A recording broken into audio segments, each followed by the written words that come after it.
ready with me for today's vlog. So, yan. Guys, ako, kasi papasok ako ng school. So, today ay exam namin.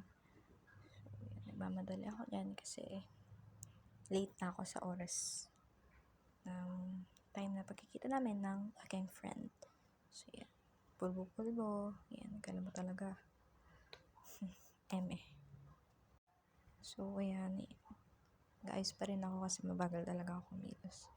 Yan, after nyan, nakalimutan kong mag-vlog. Nagpaalis na ako kasi nagmamadali na talaga ako. So yun, chinat ko na ng friend ko na magkita kami. So, doon sa E-Drive, punta kami na. So yun, nagkita na kami. So yan, sobrang traffic talaga. So yun, after 1 hour, kita na, bumaba na kami. So yan, bumili mo na kami sa 7-Eleven ng kape kasi mag-exam kami. So yun, after the exam, hindi ko na na-vlog kasi bawal. So yun, naglakad-lakad kami ng mga friends ko and yun, nag-decide kami na pumunta sa bahay ng aming friend para mag-review. And yan, usap-usap kami. Yan, ganyan. A few moments later. So, ngayon, after namin mag-review, kung nag-decide kami na kumain kasi hindi pa talaga kami kumakain yan.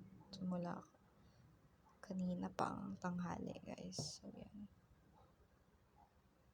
Kain-kain kami yan. Yeah.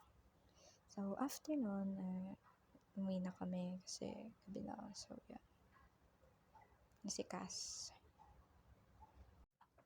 So, ayun, after ko makauwi ng bahay, nilinis muna ako. So, yan.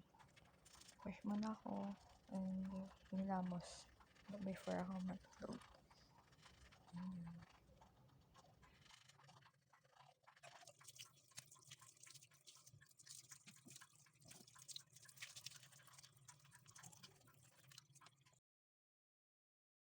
Then yun, after nagsulat muna ako ng mga review namin kanina dahil hindi pa naman ako matutulog at para hindi ko rin makalimutan bukas. Ayan, sipag-sipagan si ate. And ayun lang, that's all. Bye!